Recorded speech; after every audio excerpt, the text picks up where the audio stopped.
Hey everybody, welcome back to my channel. So what I'm going to do here is go through the steps of replacing the starter on a John Deere Z335E. So the backstory on this is I actually just got it recently. I got it used. As you can see, I've got it dismantled quite a bit. But I managed to get it on my trailer, drove the trailer home, got the riding lawnmower home, unloaded it from the trailer, cut my lawn once, turned it off, came back 3 minutes later, turned it on again, and it wouldn't start. So I went ahead and did my troubleshooting procedure, and it turned out that my starter is bad, which, by the way, this is a brand new starter. I had forgotten to turn my camera on when I was doing the recording, so I've already got the new one installed here, so I'm just going to go through the steps and showing you how to replace it without actually taking this off now.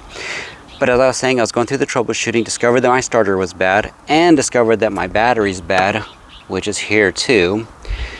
And the reason why I got the cover off as well is since I'm replacing the starter, replacing the battery, I decided I'm going to go ahead and replace the starter solenoid while I'm at it, because I don't know how old it is. And since I don't know how long the last time this thing's been maintained, I'm going to go ahead and do a full tune-up on it as well. Oil filter, air filter, oil, fuel filter, all that fun stuff. So anyways, I'm going to go ahead and just show you how to replace the starter on here and the tools that you're going to need. So let's start with the tools first. What you are going to need is a Torx T40. Let's see if you can see the writing on it or not. There you go. So you'll need a Torx T40 in order to actually remove the starter. And then you're going to need your socket wrench as well as 4 sockets. You're going to need a 7/16, a 3/8, 5/16, and a 1/4 inch. So let's go ahead and get started on here. In order to get to the starter, you're actually going to have to take this cover off. So you'll need to remove your fuel pump. You'll need to remove this cover, which I've unscrewed it already. And underneath it, let's remove these. And underneath it, you've got your filter, your air filter, and underneath and in here you've got 2 screws that you're going to have to remove. Those are both 1/4 inch if I remember right. You're going to have to loosen up all of these bolts here. You don't need to take it completely out, just loosen it up so that it clears these little lips here. You are going to need to remove both of these from your fuel filter. You'll need to pop this off, and then here you need to remove all 4 of these bolts and take this cover off. If you don't, this black cover will not come off. It will catch on here. You'll need to go ahead and pop this off. You're going to need to remove this screw here, and there are 2 bolts up here for the Torx that you're going to have to remove. So let me go ahead and get started on removing this. I probably will not do the whole thing on video just because of the fact that I'm trying to hold it in my hand, and that's not going to be easy. Oh, one thing I forgot.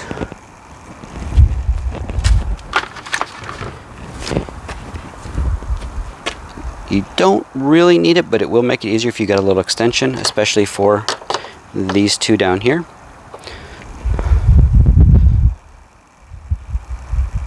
So let me go ahead and get started, and I'll go ahead and remove all of this here. Again, I will show you the whole procedures. I'll take as much apart as I can. The only thing I will not take off is the starter, since it's already there. But I will go ahead and take everything else off, and I'll reassemble everything again for you.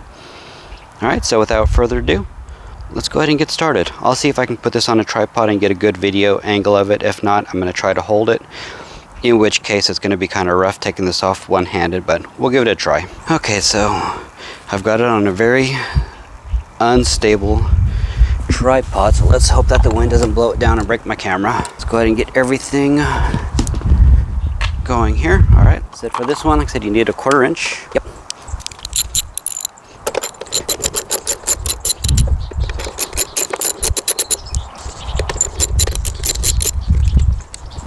Okay, this one you need the 5/16 to remove the fan cover. Now when you're putting these back in, especially these 2, be very careful because you are screwing them into plastic. Do not over tighten it and you end up stripping it.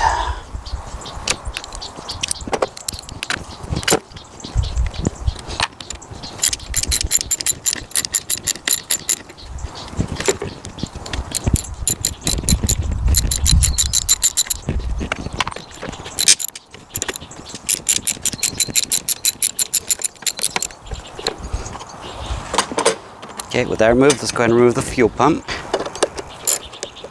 This one also does use the 5/16.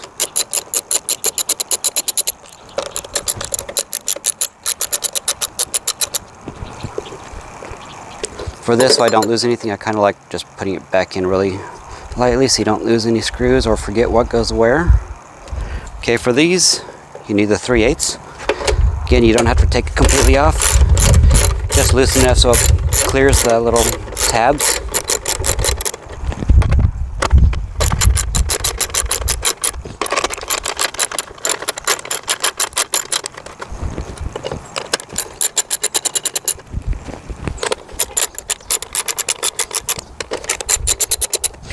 Alright, once you got that done, you can just pull this up.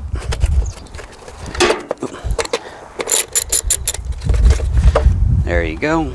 Okay, now let's go ahead and move over here. And now you have full view of the starter.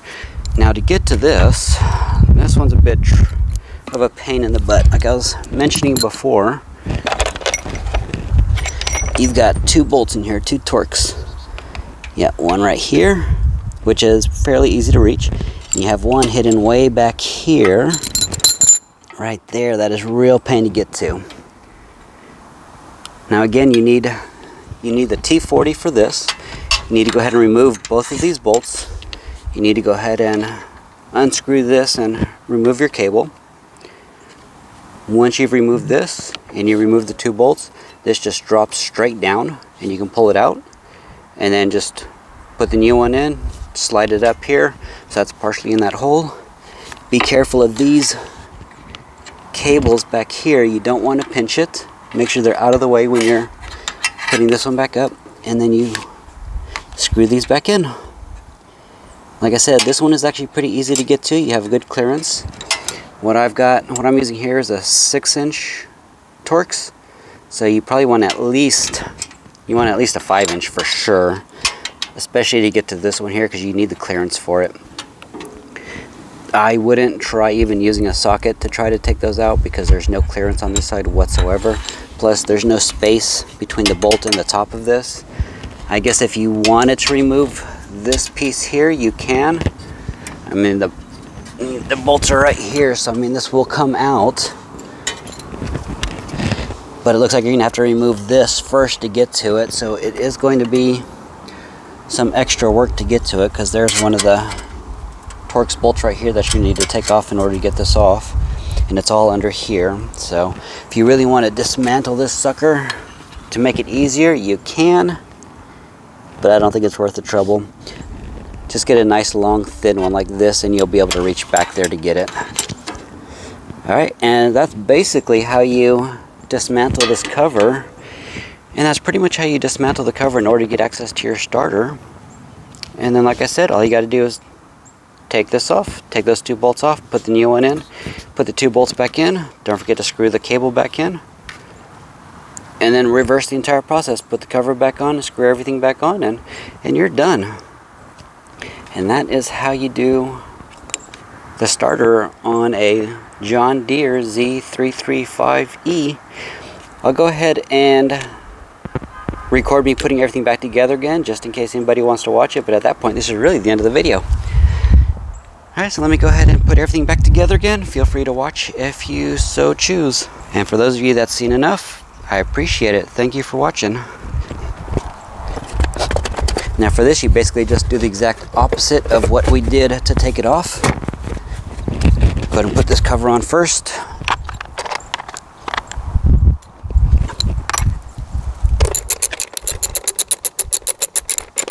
I'm not really doing it too tight on these. It's not really necessary.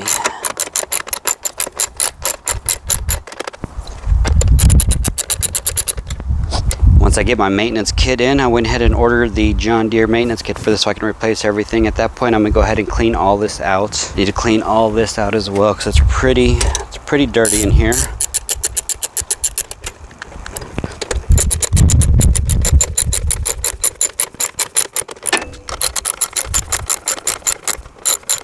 All right.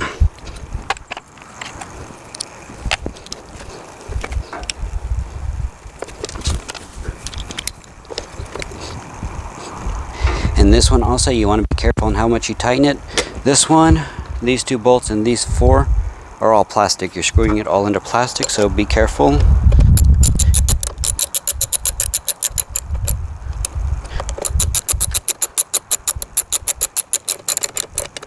I'm not doing it too much. I can push it more if I want to, but again, I'm trying to be careful with it.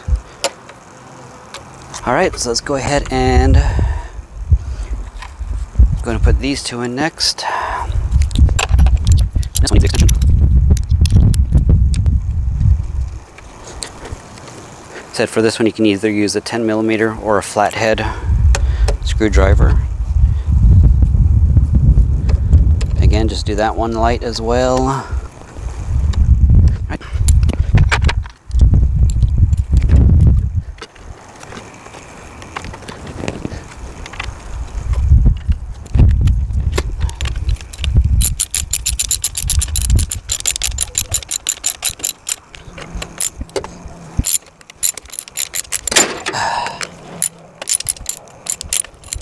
It's a very shallow screw.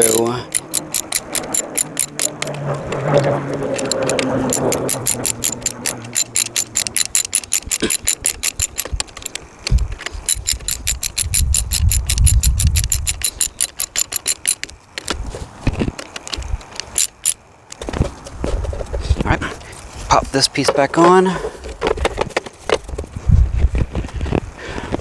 Replace the air filter. As you can see, this is filthy. Again, I'm waiting on replacements to come in. Put your air filter cover back on. Screw it in. And that's it. That's the reassembly of the cover. Really, I mean, it probably took me about 5 minutes in actual time to take all of this apart. Another 5 minutes, if that. Put it all back together again. Even the starter here is pretty easy to replace. The hardest part again was just that one bolt. Once you manage to get that off, everything else just comes off really easily, and then trying to get that one bolt back in again, that was the hard part. Other than that, this is a very easy replacement. Don't forget to hook that back up again. There you have it. That was the replacement of the starter. Appreciate it. Thank you guys for watching. I hope you guys have a great day out there, and I hope this is helpful to some of you out there. Y'all take care.